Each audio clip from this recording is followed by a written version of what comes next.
Praise the Lord.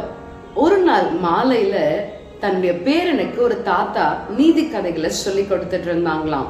அப்போ அந்த பேரனை பார்த்து அந்த தாத்தா சொன்னாராம், நமக்குள்ளாக 2 மிருகங்கள் சண்டை போட்டுக்கொண்டே இருக்கிறது, இந்த காரியம் நமக்குள்ளாக எப்பொழுதுமே நடந்து கொண்டே இருக்கிறது அப்படின்னு சொன்னாங்களாம். ஒன்று நல்ல விதமான பண்புகள், அதாச்சும் அன்பு, பாசம், நேசம், பற்று, உண்மை என்று இப்படிப்பட்ட காரியங்கள். இன்னொன்று தேவையில்லாத பண்புகள், கோபம், பொறாமை, வைராக்கியம், இப்படிப்பட்ட காரியங்கள் என்று சொல்லிக்கிட்டே இருந்தாங்களாம். அதுக்கு அந்த பேரன் கேட்டானா, தாத்தா இந்த 2 மிருகத்துல எந்த மிருகம் ஜெயிக்கும் அப்படின்னு சொல்லி கேட்டாங்களாம். அதுக்கு அந்த தாத்தா சொன்னாராம், நாம எதற்கு அதிகமாக உணவு கொடுக்கிறோமோ அந்த மிருகம் ஜெயிக்கும் அப்படின்னு சொல்லிட்டு சொன்னாங்களாம். பிரியமானவர்களே, இன்றைக்கு நாம கூட நம்முடைய வாழ்க்கையில தேவன் சொல்லி இருக்கிற காரியங்களை நாம் மறந்து ரோமர் 8ஆம் அதிகாரம் 37ஆம் வசனத்துல நாம் இப்படியாய் வாசிக்கிறோம், நாம் நம்மிடத்துல அன்புக்குருளாலே சகலத்தையும் ஜெயங்குருளா இருக்கிறோமே என்று சொல்லி நாம் வாசிக்கிறோம். பிரியமானவர்களே, நம்மில் அன்பு கூறுகிறவர் ஒருவர் உண்டு. நம்முடைய ஆண்டவராகிய இயேசு கிறிஸ்து பண்புகள் நமக்கு தேவை.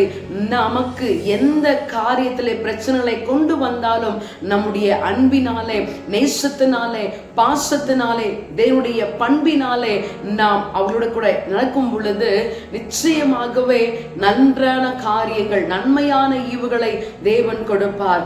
அத தேவன் இல்லாதவரிடத்துல கெட்ட பண்புகள் அப்படியா இருக்கிறது. கோபம், பொறாமை, வஞ்சகம் என்று சொல்லி அநேக வைராக்கியம் கொண்டு நாம் வாழ்ந்து கொண்டிருக்கிறோம்.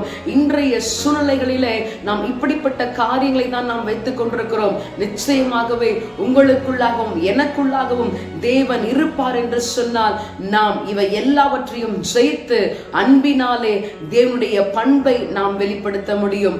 இந்த நாளிலும் உம்முடைய அன்பினாலே எங்களை நீங்க மூடிக்கொண்டு, ஆண்டவரே உம்முடைய அன்பினாலே நீர் எங்களை இடைக்கட்டி கொண்டு நாங்களும் உம்மை போல அன்பா இருக்கிறதற்கு எங்களுக்கு கிருபை தாரும் ஆண்டவரே என்று சொல்லி விட்டு கொடுப்போமா. Praise the Lord.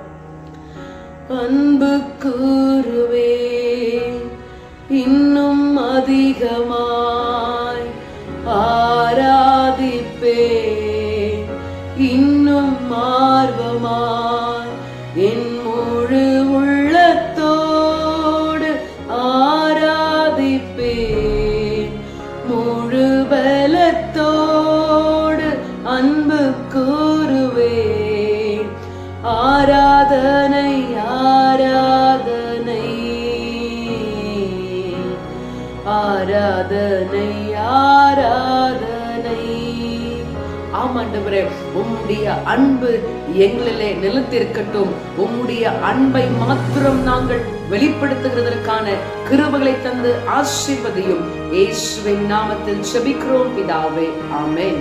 God bless you. Have a blessed day.